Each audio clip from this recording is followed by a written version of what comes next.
Hello, business analytics superstars, and welcome to Chapter 15, Time Series Analysis and Forecasting.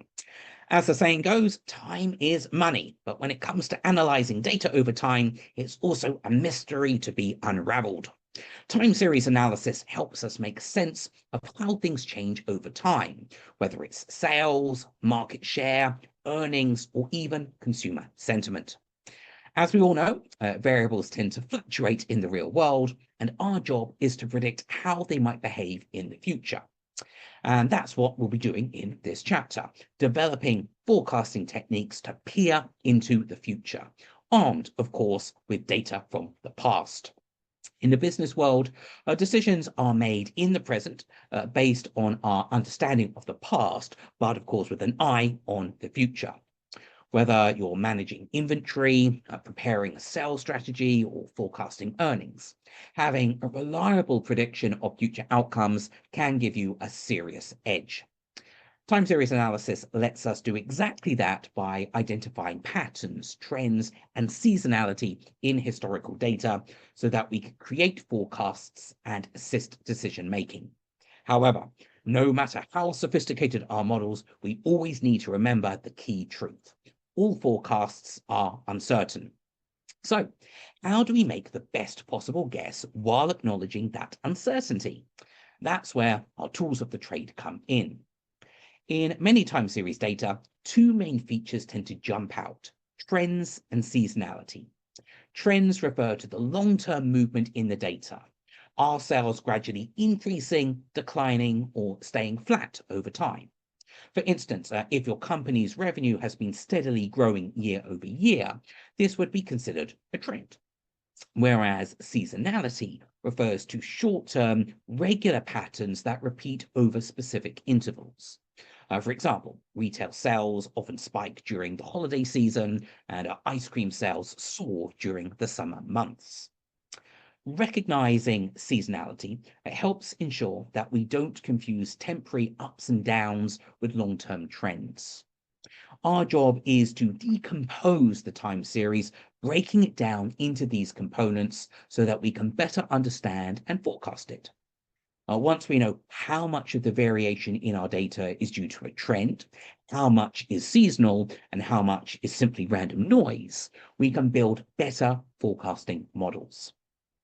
Now, when it comes to building simple forecasting models, two common methods are moving averages and exponential smoothing. Moving averages smooth out fluctuations by calculating the average of the data over a rolling window.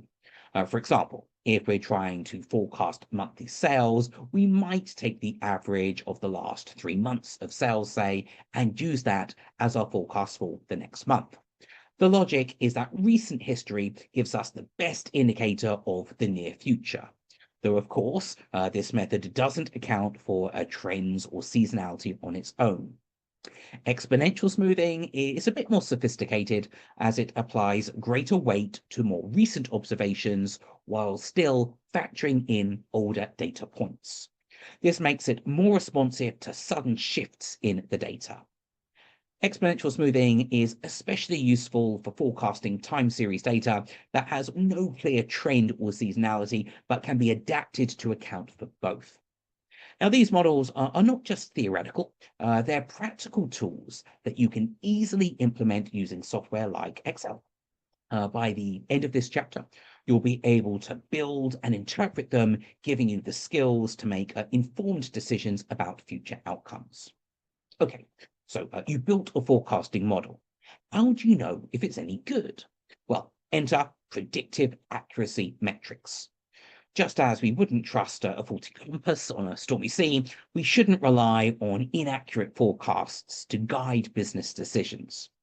Now, several common metrics help us assess the quality of our forecasts. Two of my personal favorites are mean absolute error, which tells us the average size of the errors in our forecasts without considering their direction. It's a simple way to gauge how far off our predictions are on average.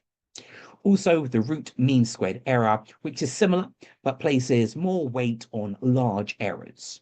So if your forecast occasionally goes wildly off the mark, the root mean squared error will give you a clearer picture of that.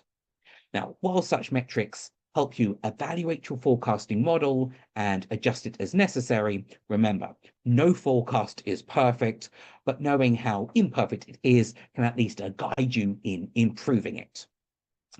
Understanding the characteristics of your data and the purpose of your forecast will help you select the best model. So time series analysis is about much more than crunching the numbers. Accurate forecasting is really key to effective decision making.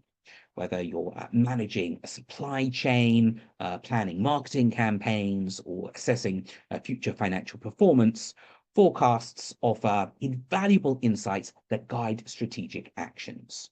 Good forecasts lead to smarter, more confident decisions, and in today's fast-paced business environment, that's clearly a competitive advantage. So, time series analysis equips us with tools to understand the past, navigate the present, and predict the future. From detecting trends to identifying seasonal fluctuations, we can make educated guesses about what's coming next. However, it's essential to recognize that all forecasts come with uncertainty, and the challenge lies in managing that uncertainty effectively. So, superstars, are you ready? Time will tell.